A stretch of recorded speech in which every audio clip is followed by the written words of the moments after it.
Hello বন্ধুরা, আজ আমরা যেতে চলেছি আরিটার গ্রাম। এই আরিটার হলো পূর্ব সিকিমের পাহাড়ের কোলে লুকিয়ে থাকা একটি শান্ত, সবুজ, অপূর্ব একটি সুন্দর গ্রাম।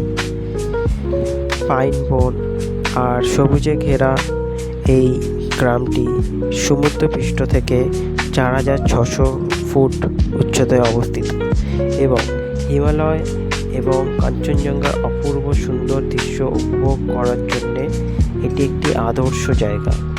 তো আপনারা এখানে আসতে পারেন এবং এখানে বিভিন্ন রকম ফুল ফোটে। আপনারা যদি মার্চ থেকে মে মাসের মধ্যে আসেন এবং আপনারা যদি নভেম্বর ডিসেম্বরের দিকে আসেন তো এখানে কাঞ্চনজঙ্ঘার আপনারা ভালো দৃশ্য দেখতে পারবেন ওই টাইমে।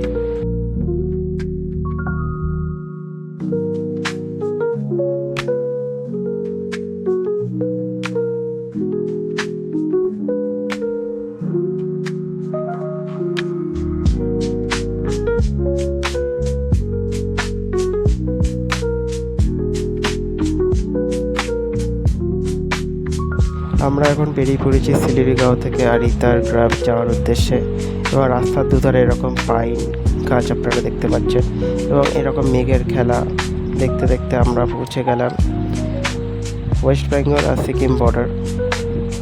এখানে চেকপোস্ট আছে যেখানে আপনাদের পারমিট চেক করা হবে এবং পারমিট চেক করাতে কিছুটা টাইম আপনাদের লাগবে এখানে।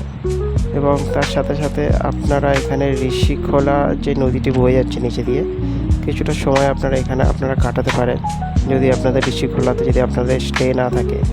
এখানে ঋষিখোলাতে আপনারা স্টেও নিতে পারেন। এখানে ভালো ভালো আপনাদের হোমস্টে আছে, একটা রাত্রি আপনি ঋষিখোলাতে কাটিয়ে যেতে পারেন এবং এই নদীর সুন্দর ভিউ আপনারা উপভোগ করতে পারেন। আমরা এখানে স্টে নিইনি, বাট আমরা কিছুটা সময় এখানে কাটিয়ে গেছিলাম। রাস্তায় যেতে যেতে কিছু এরকম সুন্দর ভিউ পয়েন্ট আপনারা দেখতে পারবেন। আমরা এরকম ভিউ পয়েন্ট থেকে আমাদের গাড়ি দাঁড় করিয়ে আমরা এখানে ভিউটা এনজয় করেছিলাম এবং তারপরেই আমরা পৌঁছে গেছিলাম গণেশ টেম্পল। এই গণেশ টেম্পলে গণেশ ঠাকুরের মূর্তি এবং বজরংবলীর মূর্তিও আছে এবং তার সাথে সাথে এরকম সুন্দর ভিউও আছে। আপনারা মন্দিরের পিছন সাইডে ছোট ব্যালকনি আছে, ব্যালকনি থেকে এরকম ভিউ এনজয় করতে পারেন। আমরা এখানে খুব দারুণ ভিউ পেয়েছিলাম, সেই সময় ওয়েদার একদম ক্লিয়ার ছিল। তো আপনারাও চাইলে এখানে কিছুটা সময় কাটিয়ে যেতে পারেন।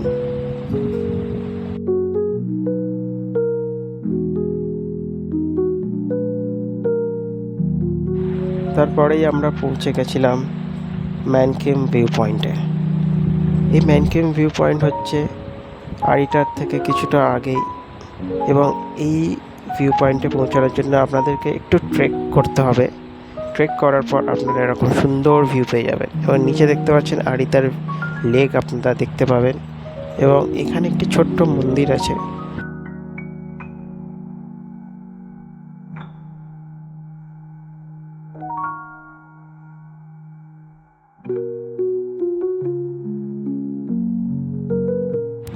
তারপর আমরা পৌঁছে গেলাম আরিতার লেক।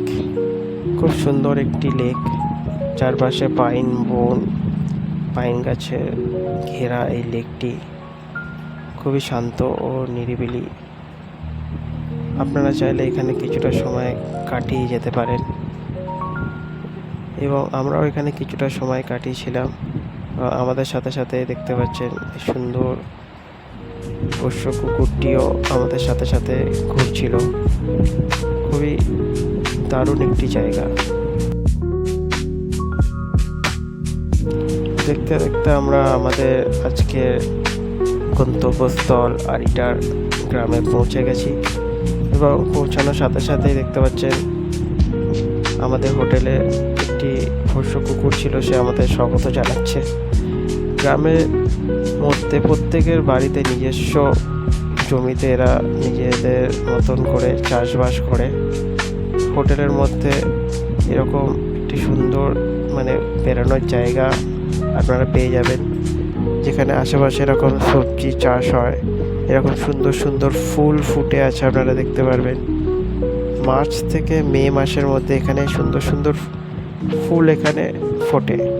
তো আপনারা যদি এই সিজনে আসেন তো আপনারাও এরকম সুন্দর সুন্দর ফুল দেখতে পারবেন।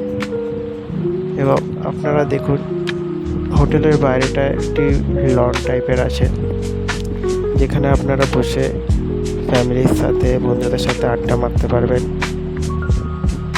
সন্ধ্যাবেলার চা স্ন্যাক্স আপনারা চাইলেই বাইরে বসেই খেতে পারেন। আমরাও আমাদের চা স্ন্যাক্সটা বাইরেই নিয়ে নিয়েছিলাম এবং হোটেলের এই লন থেকে আপনারা দেখতে পাবেন গ্রামের অপূর্ব সুন্দর দৃশ্য এবং দূরের পাহাড়ের দৃশ্য। খুবই দারুণ একটি জায়গা।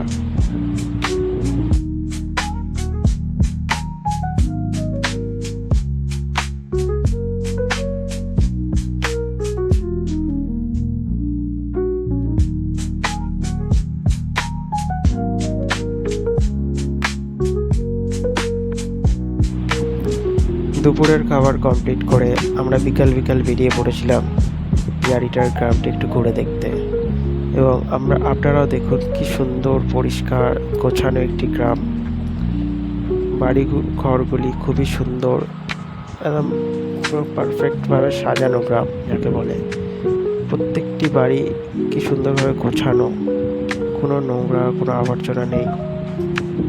সব বাড়ির বাইরে গাছ লাগানো। খুবই শান্ত একটি গ্রাম। আপনারা চাইলে এখানে 2 দিন ঘুরে যেতে পারেন।